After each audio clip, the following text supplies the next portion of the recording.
मैं बहुत साफ साफ बता देना चाहता हूं हुकूमत हिंद को कि होश में आए, होश के नाखून ले। अगर यति नरसिम्हानन, वसीम रिजवी, अश्वनी उपाध्याय और पिंकी चौधरी जैसे आतंकवादियों पर कार्रवाई नहीं हुई यूएपीए और एनएसए के तहत, तो अब मुसलमान जाग गया है। अब मुसलमान बैठने वाला नहीं है। हम ये बता देना चाहते हैं कि हमारे जज्बात से खिलवाड़ न किया जाए। मुसलमान वो है जो अपनी जानों की बाजियां तो लगा सकता है, लेकिन अपने नबी की अज़मत से कोई समझौता नहीं कर सकता। इस्लाम एक अमन शांति का मजहब है जो किसी पर जुल्म करने की इजाजत नहीं देता, लेकिन इस्लाम वो मजहब है जो जुल्म सहने की भी इजाजत नहीं देता। हम जुल्म करते नहीं, लेकिन जुल्म सहेंगे भी नहीं। यहां से लेकर और अमित शाह तक ये पैगाम पहुंच जाए, मीडिया मेरा ये पैगाम पहुंचाए कि हम 2 नहीं 200 FIR भी हमारे ऊपर होंगी। हमारी जिंदगी सलाखों के पीछे चली जाएगी, लेकिन एक अमर उस्मानी नहीं, सैकड़ों हजारों अमर उस्मानी पैदा होंगे जो अपने नबी की अज़मत के लिए आवाज उठाते रहेंगे। किसने इनको इस बात की अथॉरिटी दी है कि वो इस्लाम, मुसलमान, पैगंबर इस्लाम और कुरान के बारे में जो चाहे बकवासें करें? इस्लाम और मुसलमान कुरान से लोगों को डराया जा रहा है कि मुसलमान जिहादी हैं, आतंकवादी हैं। इस्लाम बड़ा खौफनाक मजहब है, ये तुम्हें निगल जाएगा, खा जाएगा, खत्म हो जाएगा। इसी प्रेस क्लब ऑफ इंडिया के अंदर बैठ करके कितनी भद्दी गालियां दी गई। हिंदू कौम को खतरा है, संस्कृति को खतरा है, धर्म को खतरा है। आखिर इतने खतरे के अंदर आप जी रहे हो, मुल्क के अंदर आप हमसे कहते हो कि तुम्हें इस मुल्क में खतरा है, तो तुम पाकिस्तान चले जाओ, अफगानिस्तान चले जाओ, इधर चले जाओ। हम आपको कहां भेजें? न मुसलमानों को हिंदुओं से खतरा, न सिखों को ईसाइयों से है, न ईसाइयों को सिखों से है। किसी हिंदू को किसी मुसलमान से कोई खतरा नहीं। अगर वाकई खतरा है तो ऐसे हुंडों से है, ऐसे आतंकवादियों से है। जिस मौजूद पर वो बात करना चाहे, मुनाज़रा करना चाहे, डिबेट करना चाहे, अल्हम्दुलिल्लाह मैं आपके सामने हाजिर हूं और उनके सारे चैलेंज को एक्सेप्ट करता हूं। हमें छेड़ा ना जाए, पर्दे में हो तो पर्दे में रहो, इसी में भलाई है।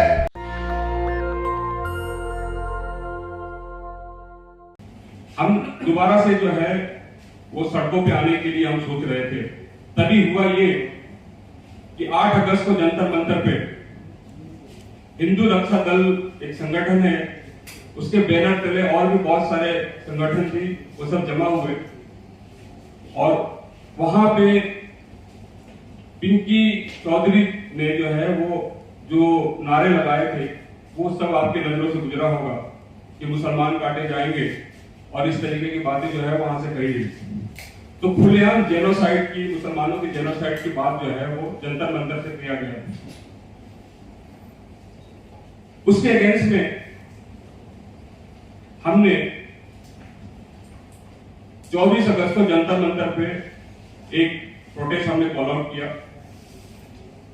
हमने उसकी रिटर्न इंफॉर्मेशन जो है वो पार्लियामेंट स्ट्रीट के जो डीसीपी हैं, हमने उनको रिटर्न भेज दिया था कि हम 24 अगस्त को जंतर मंतर का प्रोटेस्ट करेंगे इन सारी चीजों के अगेंस्ट में, हेट स्पीच के अगेंस्ट में, मॉब लिंचिंग के अगेंस्ट में और इस्लामोफोबिया के अगेंस्ट में। जब हमारे लोग जंतर मंतर पे जमा होना शुरू हुए तो इससे पहले कि हम प्रोटेस्ट अपना स्टार्ट करते, वहां जो लोग भी आते गए उन सबको डिटेन कर दिया था दिल्ली पुलिस ने। और हमारी तहरीक की जो लीडरशिप टीम थी, तहरीक फरोग इस्लाम की, उस लीडरशिप टीम को भी डिटेन करके वो लोग मंदिर मार्ग लेके आए। मंदिर मार्ग में जो कुछ भी हुआ और जो कुछ भी बातें हुई, वो मैं चाहता हूं इसके आगे के वाकया और इसकी आगे की बातें आपके सामने हमारे तहरीक के जो फाउंडर और प्रेसिडेंट हैं हजरत कमर गनी उस्मानी साहब किबला, वो आप सबके साथ शेयर करें।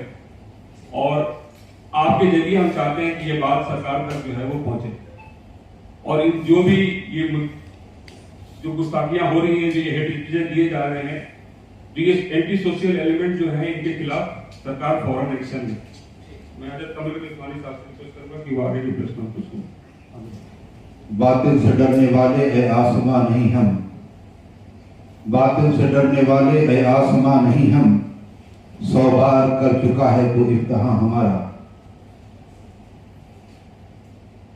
बीजेपी हुकूमत 2014 में जब पूरी तौर से इक़्तिदार में आई, इक़्तिदार में आने के बाद ही इस्लाम और मुसलमानों के खिलाफ साजिशों का दौर शुरू हो गया। 2015 में सबसे पहले पैगंबर इस्लाम सल्लल्लाहु अलैहि वसल्लम की शान में गुस्ताखी कराई गई और फिर गुस्ताखियों का यह सिलसिला बढ़ता रहा। मुसलमान ये सोचता रहा कि मुल्क का अमन और अमान खतरे में ना आए, लिहाजा खामोश रहो, सब्र कर लो। जिसका नतीजा ये हुआ कि 2015 से 2020 तक ये गुस्ताखियां तेजी के साथ बढ़ती चली गई। आलम यह था कि गुस्ताखी करने वाला उसे बाकायदा प्रोटेक्शन दिया जाता था। अगर उसके खिलाफ कोई आवाज उठाता था तो उल्टे उसी पर कंप्लेंट की जा रही थी। लोग इंडिविजुअली गुस्ताखियां करते थे, सोशल मीडिया के जरिए, प्रिंट मीडिया के जरिए, इलेक्ट्रॉनिक मीडिया के जरिए। लेकिन 2021 में ये गुस्ताखियां इस तरह बढ़ाई गई कि यपी नरसिम्हानंद सरस्वती जैसे आतंकवादी ने इसी प्रेस क्लब ऑफ इंडिया में बैठकर अल्लाह रसूल और इस्लाम के खिलाफ न जाने कैसी कैसी बकवास की। उसके खिलाफ कंप्लेंट की गई, FIR की गई, मेमोरेंडम दिए गए, कुछ जगहों पे एहतजाज भी हुए, लेकिन कोई सुनवाई नहीं। क्योंकि ये सब कुछ कराने वाले वो लोग हैं जो हुकूमत के अहलकार हैं। बीजेपी गवर्नमेंट बहुत प्लान वे में ये सब कुछ कर रही है। हमने 11 अप्रैल को जेल भरो आंदोलन का ऐलान किया कि हम 4 मई को जेल भरो आंदोलन करेंगे। तो बजाय इसके कि पुलिस एक्शन लेती और उस एक आतंकवादी को हिरासत में लेती, उसने हम पर प्रेशर बनाया। यही दिल्ली में ओखला पुलिस स्टेशन में ACP SHO सबसे हमारी मीटिंग हुई। तो वो कह रहे थे कि भी कोरोना चल रहा है, मत कीजिए। तो मैंने कहा कोरोना चल रहा है तो आप उसको अरेस्ट क्यों नहीं कर रहे?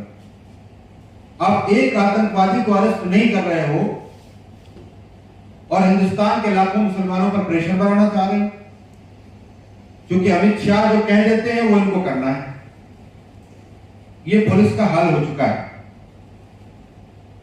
उन सूबों में भी जहां बीजेपी गवर्नमेंट है और जहां बीजेपी गवर्नमेंट नहीं है, वहां भी तकरीबन यही हाल है। कहने को गवर्नमेंट कोई भी हो, लेकिन पुलिस पूरी तरह से अमित शाह के कंट्रोल में। उसके बाद 3 मई को महाराष्ट्र पुलिस ने हमें आश्वासन दिया कि हम ये कार्रवाई करेंगे। तो हमने फिलहाल उस आंदोलन को पोस्टपोन किया। लेकिन अब तक 3 महीने गुजर चुके हैं, न महाराष्ट्र पुलिस ने कोई कार्रवाई की, न दिल्ली पुलिस ने, न यूपी पुलिस ने किसी तरह की कोई कार्रवाई नहीं की।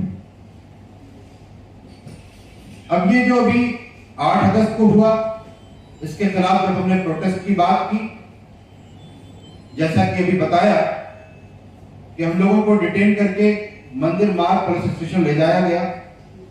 तो चूंकि पुलिस ने यही समझा था कि जो लोग प्रोफेशनली ऐसी चीजें करते हैं वो आते हैं और 2-3 घंटे के बाद वापस चले जाते हैं। लिहाजा 1 घंटे बाद ही पुलिस ने हमसे कहना शुरू किया कि आप जहां कहिए वहां आपको भिजवा दिया जाए। तो हमने कहा हम लोग वो नहीं हैं जो आप समझ रहे हैं। हम लोग अपने नबी की इज्जत और अजमत, अपने इस्लाम की बका के लिए सर पे कफन बांध के आए हैं। हम यहां से जाने वाले उस वक्त तक नहीं हैं जब तक हमें कोई सही आश्वासन नहीं मिलता कार्रवाई का। कई बार प्रेशर बनता रहा। हमने साफ कह दिया कि आपको लाठी चलाना है, आप आजाद हो, आप गोली चलाना चाहो, हमारे सीने हाजिर हैं, लेकिन ये वो प्रोटेस्ट नहीं है कि एक दिन करके और जाके घर पे बैठ गए। ये हमारा एक इनिशिएटिव है, हमने एक शुरुआत की। अब आगे हमें बढ़ना है। रात में उन्होंने तकरीबन 9 बजे हमें बसों में जबरदस्ती भरवा के और उसके बाद ले जाकर के आनंद विहार के पास छोड़ दिया। उन्होंने यह समझा कि अब ये बवाल खत्म हो गया। मैं बहुत साफ बता देना चाहता हूं हुकूमत हिंद को कि होश में आए, होश के नाखून ले। अभी वक्त है। अगर यति नरसिम्हानंद, वसीम रिजवी, अश्वनी उपाध्याय और पिंकी चौधरी जैसे आतंकवादियों पर कार्रवाई नहीं हुई यूएपीए और एनएसए के तहत, तो अब मुसलमान जाग गया है। अब मुसलमान बैठने वाला नहीं है। हम इसके खिलाफ बहुत बड़ा एक आंदोलन क्रिएट करेंगे। हम ये बता देना चाहते हैं कि हमारे जज्बात से खिलवाड़ न किया जाए। मुसलमान वो है जो अपनी जानों की बाजियां तो लगा सकता है, लेकिन अपने नबी की अजमत से कोई समझौता नहीं कर सकता। हमारे नबी की शान में गुस्ताखियां, अल्लाह की शान में गुस्ताखियां, इस्लामी कवानीन में मुदाखलत, ये सब कुछ बर्दाश्त नहीं किया जाएगा। इस्लाम एक अमन शांति का मजहब है जो किसी पर जुल्म करने की इजाजत नहीं देता, लेकिन इस्लाम वो मजहब है जो जुल्म सहने की भी इजाजत नहीं देता। हम जुल्म करते नहीं, लेकिन जुल्म सहेंगे भी नहीं। हम अगर हिंदुस्तान को आजाद कराने के लिए हजारों की तादाद में उलमा और आवाम कुर्बानी दे सकते हैं, अपनी जानों की बाजियां लगा सकते हैं, तो हम अपने नबी की अजमत के लिए इससे कहीं ज्यादा कुर्बानियां देंगे। इसीलिए हमने डीसीपी साहब से कहा था कि आप ये मत समझिए कि आप हमें बहुत धमकियां दी, ऐसा करेंगे वैसा करेंगे। और जब हमने जेल भरो आंदोलन का ऐलान किया था 11 अप्रैल को, तो 27 तारीख को 2 लोगों पर प्रेशर बना करके मेरे ऊपर एफआईआर दर्ज कराई गई। मैं बता देना चाहता हूं, यहां से लेकर और अमित शाह तक ये पैगाम पहुंच जाए, मीडिया मेरा ये पैगाम पहुंचाए कि हम 2 नहीं 200 एफआईआर भी हमारे ऊपर होंगी। हमारी जिंदगी सलाखों के पीछे चली जाएगी, लेकिन एक कमर उस्मानी नहीं, सैकड़ों हजारों कमर उस्मानी पैदा होंगे जो अपने नबी की अजमत के लिए आवाज उठाते रहेंगे। न हमें मुकदमों से डराया जाए, न हमें लाठियों से डराया जाए, न हमें जेलों से डराया जाए। हम किसी चीज से डरने वाले नहीं, हम हर चीज के लिए तैयार हैं। और वक्त आए हुकूमत उसको आजमा के देख ले। मैं आखिरी बात कहना चाहता हूं, मीडिया अपना सही रोल अदा करे। आज जिस तरह से जो कुछ हो रहा है, नेशनल मीडिया के बहुत से चैनल जो सिर्फ वन साइड काम कर रहे हैं, मैं उनको कहूंगा कि आप मीडिया का काम सही तौर पर करें और हमारा पैगाम सही तौर पर पहुंचाएं। हम मुसलमान एक अमन पसंद शहरी हैं। हम किसी के मजहब के बारे में, किसी के मजहबी पेशवाओं के बारे में बुरा भला नहीं कहते। इसी तरह हम बिल्कुल पसंद नहीं करेंगे कि हमारे अल्लाह और उसके रसूल की शान में गुस्ताखियां की जाए। इसके लिए हमें जिस लेवल पे जाना पड़ेगा, उस लेवल पे जाने के लिए हम तैयार हैं। आपके सामने चंद बातें पेश करना चाहता हूं। मैं इस वक्त पूरे मुल्क से मुखातिब हूं, मुल्क की सारी मीडिया से मुखातिब हूं, पूरी कौम मुस्लिम से मुखातिब हूं, बल्कि देश में रहने वाले हर एक शहरी हर बाशिंदे से मुखातिब हूं। मैं एक बात अर्ज करना चाहता हूं, कुछ समझकर ही हुआ हूं मौजे दरिया का हरीफ, कुछ समझकर ही हुआ हूं मौजे दरिया का हरीफ, वरना मैं भी जानता हूं आफियत साहिल में है और तूफान कर रहा है मेरे अज़्म का तवाफ, दुनिया समझ रही है कि कश्ती भंवर में है। मैं आपको ये बताना चाहता हूं कि आखिर इस मुल्क के अंदर ये हो क्या रहा है और क्यों हो रहा है, ये करने वाले लोग हैं कौन, इनके ऊपर लगाम क्यों नहीं कसा जा रहा, इनको शह कौन दे रहा, इनके पीठ पर हाथ किसका है, आखिर इन्हें पावर मिलता कहां से, किसने इनको इस बात की अथॉरिटी दी है कि वो इस्लाम, मुसलमान, पैगंबर इस्लाम और कुरान के बारे में जो चाहे बकवासें करें। मुल्क है, प्रशासन है, मीडिया है, डेमोक्रेसी है, जमहूरियत है, हमारा संविधान है, क्या किसी चीज को ये खातिर में नहीं लाते? ये कौन लोग है भाई, आखिर ये कहां से आते हैं? आज आलम ये है, आप देखें मुल्क के अंदर पूरे इन 74 सालों के अंदर 58,000 से ज्यादा फसादात हो चुके हैं। बड़े बड़े फसादात की बात अगर की जाए तो तकरीबन 115 बड़े बड़े फसादात हुए और अभी हालिया दिनों में आपने देखे होंगे, आप 2014 से आप आगे की तरफ देखें तो आपको पूरे मुल्क में कई जगहों पे बड़े बड़े फसादात नजर आएंगे। हम इस वक्त मुल्क के कैपिटल दिल्ली के अंदर बैठे हुए हैं, आप दिल्ली का जायजा लें, हम दूर कहां जाएं। सबको मालूम है कि दिल्ली का भयानक तरीन फसाद सबकी निगाहों के सामने आया और बाज़ाब्ता फसाद से पहले उसका माहौल तैयार किया गया, भड़काऊ बयान दिए गए, भाषण दिए गए। ये सारी चीजें जो हो रही हैं, आपको मैं बताना चाहता हूं कि ये पूरी प्लानिंग के तहत हो रही है और मैंने कहा कि मैं मुल्क के हर शहरी तक एक पैगाम बताना चाहता हूं कि जरा लोग सोचें इस बारे में, ये मुल्क को किस तरफ लेके जा रहे हैं, क्या करना चाहते हैं इस मुल्क के अंदर। मेरे दोस्तों, आप जरा सोचिए आज मामला क्या है कि हर मामले में हिंदू अक्सरियत को मुसलमानों से डराया जाता है और डरा करके फिर वो अपना काम करने की कोशिश करते हैं, जिसको इस्लामोफोबिया कहते हैं। इस्लाम और मुसलमान कुरान से लोगों को डराया जा रहा है कि मुसलमान जिहादी हैं, आतंकवादी हैं, इस्लाम बड़ा खौफनाक मजहब है, ये तुम्हें निकल जाएगा, खा जाएगा, खत्म हो जाएगा। इसी प्रेस क्लब ऑफ इंडिया के अंदर बैठ करके कितनी भद्दी भद्दी गालियां दी गई, पैगंबर इस्लाम की शान में गुस्ताखियां की गई, कुरान मुकद्दस के बारे में नाज़ेबा कलिमात इस्तेमाल किए गए, इस्लाम के बारे में निहायत उल्टी सीधा और बेहुदा बातें की गई। मैं आपसे ये पूछना चाहता हूं कि ये राइट उनको दिया किसने? अगर आपको किसी चीज पर एतराज है, कुरान के ताल्लुक से कोई गलत फहमी है, पैगंबर इस्लाम की सीरत पर आपको एतराज है, आप इस्लाम के बारे में किसी गलत फहमी के शिकार हैं, तो हमारे मुल्क के अंदर हजारों मदरसे हैं, सैकड़ों उलमा हैं।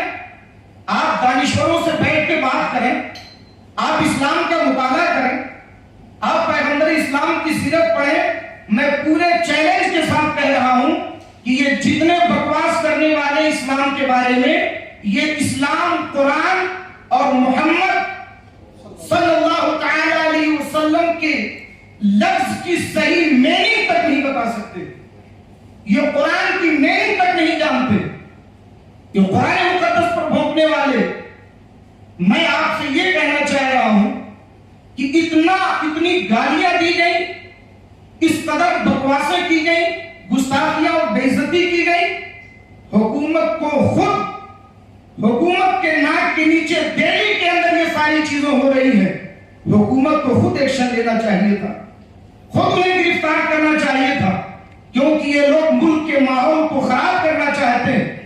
जाहिर सी बात है, मगर जब उनके खिलाफ FIR किए गए, उनके खिलाफ आवाजें उठाई गई, तब भी कोई एक्शन नहीं लिया गया। आखिर इससे क्या समझा जाए? मैं यहां पर एक और बात आपको बताना चाहूं कि ये कितना मूर्ख बनाया जा रहा है पूरे मुल्क को, किस कदर बेवकूफ बनाया जा रहा है पूरी जनता को। क्या कहा जाता है? 4-4, 5-5 बच्चे पैदा करो, खूब बच्चे पैदा करो। हिंदुओं से कहा जाता है वरना 2029 में मुसलमान यहां का वजीर आजम बन जाएगा, मुसलमान अक्सरियत में आ जाएंगे। प्रेस क्लब में बैठ करके मारने काटने की बात की जाती है, अपने लोगों को राइफल की ट्रेनिंग की बात की जा रही है। और आप जंतर मंतर का भी आपने सुना किस कदर गुस्ताखियां की गई। अब तो खुलेआम सोशल मीडिया लीजिए, आप फेसबुक पे, व्हाट्सएप पे जाइए, तमाम साइटें हैं, बल्कि नेशनल मीडिया पर आकर के बकवासें की जा रही हैं। इन तमाम के पीछे पूरी कौम को समझने की जरूरत है कि यह बहुत बड़ी साजिश है। ऐसे लोग कौन हैं? मैं हुकूमत से अपील करता हूं कि वो उनको खनाने, इनके ऊपर जांच बैठाएं। कहीं ऐसा तो नहीं कि ये मुल्क मुखालिफ किसी ताकत का एजेंट बन करके भारत के अमन व अमान को खत्म करना चाहते हैं? कहीं तो ऐसा नहीं कि बाहर की किसी दुश्मन ताकत का आलेकार बनकर ये इस मुल्क में आग लगाना चाहते हैं? आखिर इनके अंदर इतनी हिम्मत आई कहां से? इन्होंने इस्लाम, मुसलमान, पैगंबर इस्लाम के खिलाफ इतनी भद्दी गालियां दी हैं। मैं आपको बताना चाहता हूं कि ये मूर्ख कैसे बनाते हैं, बेवकूफ कैसे बनाते हैं। इस्लाम से लोगों को डरा रहे हैं, पैगंबर इस्लाम से लोगों को डरा रहे हैं, मुसलमानों से डरा रहे हैं। अरे मूर्खों, बेवकूफों, तुम्हें इतनी अक्ल नहीं आई?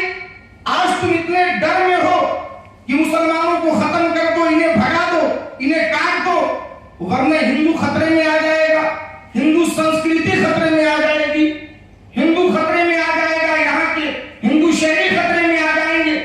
मैं आपसे पूछना चाहता हूं, 800 साल तक, तकरीबन 800 साल भारत में मुसलमानों की हुकूमत रही, तब हिंदू खतरे में नहीं आया। 200 साल तक इस मुल्क के अंदर अंग्रेजों का शासन रहा, तब हिंदू खतरे में नहीं आया। और पिछले 74 साल से, आजादी के बाद से अब तक इस मुल्क के वजीर आजम और अक्सर सूबों के चीफ मिनिस्टर और मंत्री, संतरी से लेकर मंत्री तक अक्सर और बेशतर हिंदू अक्सरियत से ताल्लुक रखते हैं, तब भी हिंदू खतरे में नहीं आया। 2014 से जब से बीजेपी हुकूमत आई है, जब से आपका राज यहां आया है, और उसके बावजूद सेंटर में भी और अक्सर सूबों में यहां पर बीजेपी की हुकूमत कायम है, तो आज हिंदू इतने खतरे में है, इतना ज्यादा खतरे में आ गया। उसके अलावा आपने 1-2 नहीं, हजारों सेनाएं बना रखी है अपनी संस्कृति की हिफाजत के नाम पर। हजारों सेनाएं, गली गली में सेना, ये सेना, वो सेना, ऐसी सेना जो गुंडागर्दी करते फिरते रहते हैं। उसके बावजूद आप पूरे मुल्क को मूर्ख बना रहे हो कि मुसलमानों से हिंदू संस्कृति को खतरा, मुसलमानों से मुल्क को खतरा है। मैं आपसे ये कहना चाहता हूं कि जरा सोचिए, ये कितनी बड़ी इस मुल्क की बेइज्जती है। हमारे मुल्क के अंदर तकरीबन 42 लाख फौज है, फौजी, नीम फौजी दस्तों की तादाद तकरीबन 42 लाख है। मुल्क के अंदरूनी तहफ्फुज़ के लिए तकरीबन 70 लाख पुलिस के अफराद मौजूद हैं, जिसमें सारा मुल्क और मुल्क में रहने वाले हर कौम के लोग एक इत्मीनान की सांस लेते हैं कि हमारी हिफाजत के लिए फौज भी है, पुलिस भी है।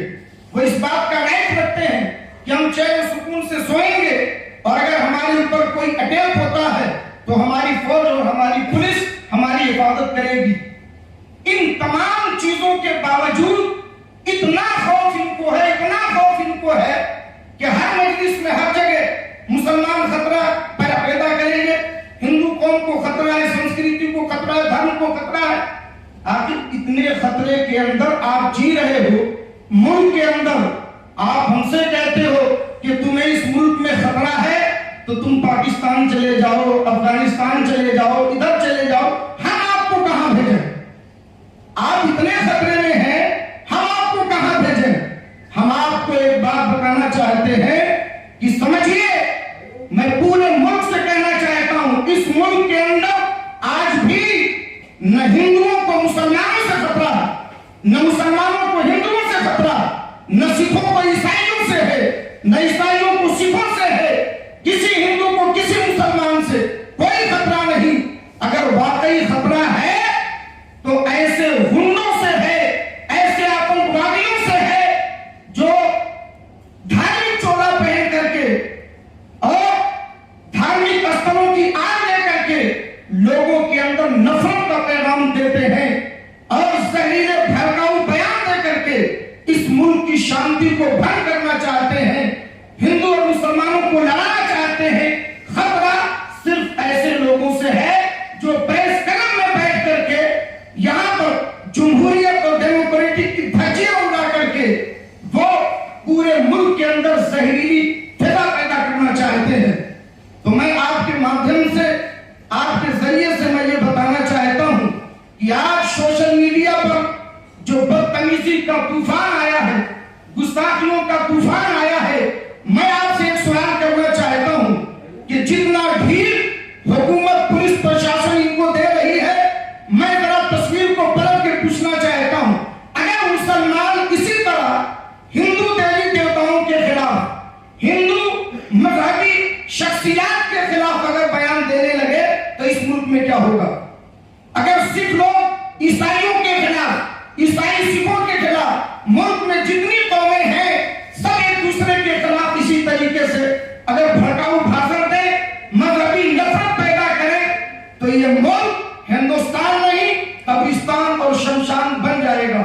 इससे पहले कि पूरे मुल्क के अंदर सांप्रदायिक आग फैला करके और यहाँ के अमन को नष्ट किया जाए, हम हुकूमत से, पुलिस प्रशासन से और मुल्क के जिम्मेदार शहरियों से ये कहना चाहेंगे कि वो अपनी जिम्मेदारी को निभाएं। इस मुल्क के अंदर जो लोग नफरत फैला रहे हैं उनके चेहरों को पहचाने, उन्हें अपने समाज से बाहर करें। और मैं आखिर में एक बात यह भी कह दूं कि देखिए, ये कुछ पागल हैं और हमारे मुल्क के अंदर पागलों के इलाज के लिए बड़े अच्छे हॉस्पिटल हैं, तो बेहतर ये होगा कि हुकूमत इनका इलाज अच्छे हॉस्पिटल में कराए।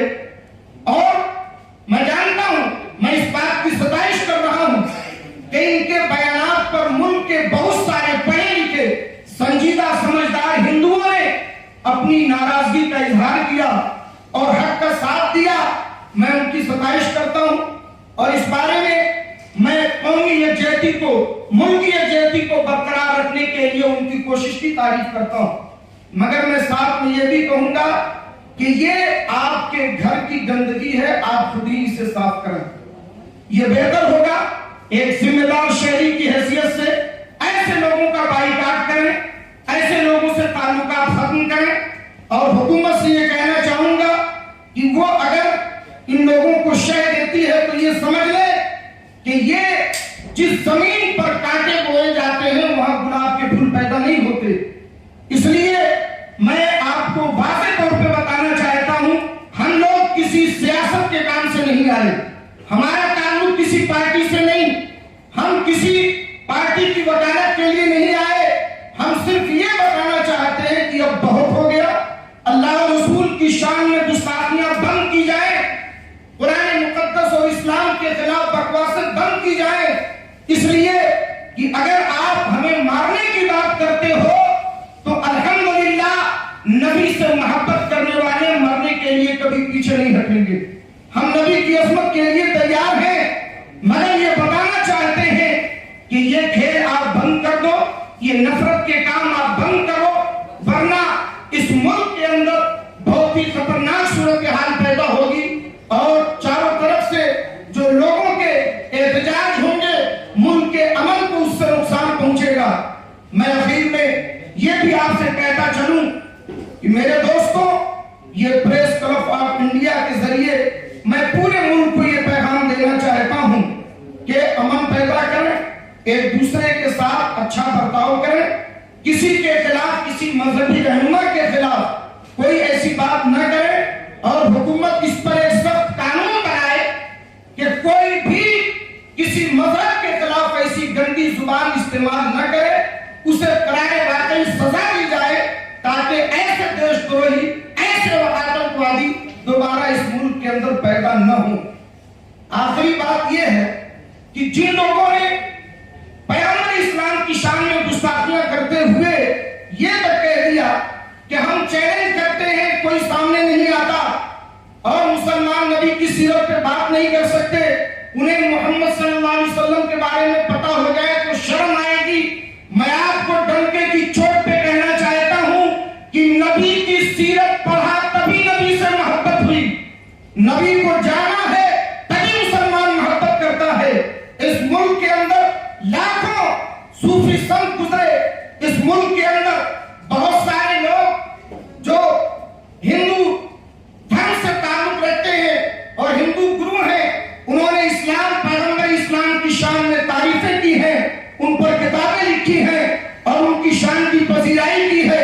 आप जरा देखें कि सरोजिनी नायडू, महात्मा गांधी, बसंत कुमार, दीवान चंद्र शर्मा, डॉक्टर एन.के. सिंह, मुंशी प्रेमचंद, राजेंद्र नारायण लाल, स्वामी लक्ष्मी शंकराचार्य, इस तरीके से सैकड़ों नाम हम आपको बता सकते हैं। ये लोग यतीम रसीलानंद और उनकी टीम क्या बताना चाहती है? इनसे पहले किसी ने इस्लाम को पढ़ा नहीं, इनसे ज्यादा किसी ने इस्लाम को समझा नहीं, बल्कि जिन्होंने इस्लाम को पढ़ा और इस्लाम को समझा और पैगंबर इस्लाम की सीरत को पढ़ा, उन्होंने इस्लाम को सलाम किया, पैगंबर की अजमत पर किताबें लिखी। ये सारी बातें वही लोग करते हैं जिन्होंने पैगंबर को पढ़ा ही नहीं, जो इस्लाम को जानते ही नहीं और जिनका मकसद इस्लाम से लोगों को डराना है। तो मैं पूरी जुर्रत ईमानी के साथ डंके की चोट पर प्रेस क्लब ऑफ इंडिया के अंदर उनके चैलेंज को एक्सेप्ट करता हूं। वो इस्लाम पर, कुरान पर, मोहम्मद अरबी सल्लल्लाहु अलैहि वसल्लम की सीरत पर, जिस मौजू पर वो बात करना चाहे, मुनाज़रा करना चाहे, डिबेट करना चाहे, अल्हम्दुलिल्लाह मैं आपके सामने हाजिर हूं और उनके सारे चैलेंज को एक्सेप्ट करता हूं। मैं आपको बताना चाहता हूं कि ये गंदगी जो उनके दिमाग में पनप रही है, इसे वो भूल जाए। मुनाज़रा के शराइत और आदाब का लिहाज करते हुए वो जब चाहे, मैं मुंबई का रहने वाला हूं, वहां आकर के वो हमसे डिबेट कर सकते हैं या किसी भी नेशनल चैनल पे वो बुला करके हमसे गुफ्तगू कर सकते हैं। शर्त इतनी है कि मुनाज़रे के आदाब का ख्याल रखा जाए, फिर दुनिया देखेगी गंदगी कहां पे है और कहां क्या क्या बातें हैं, वो सारी चीजें सामने आ जाएंगी। हमें छेड़ा ना जाए, पर्दे में हो तो पर्दे में रहो, इसी में भलाई है। अल्लाह तबारक व तआला इस मुल्क के अंदर अमन पैदा फरमाए और सालमियत पैदा फरमाए, यही हमारी बात थी। इन्हीं चंद बातों के साथ मैं अपनी गुफ्तगू को खत्म कर रहा हूँ। नेशनल दस्तक की आपसे गुजारिश है कि अगर इसको बचाना चाहते हैं तो नेशनल दस्तक को सब्सक्राइब करने के लिए रेड कलर के सब्सक्राइब बटन को दबाएं, फिर बेल आइकन की घंटी दबाएं। नेशनल दस्तक को बचाने के लिए बहुत ज़रूरी है कि हर खबर को शेयर करें, लाइक करें, कमेंट जरूर करें।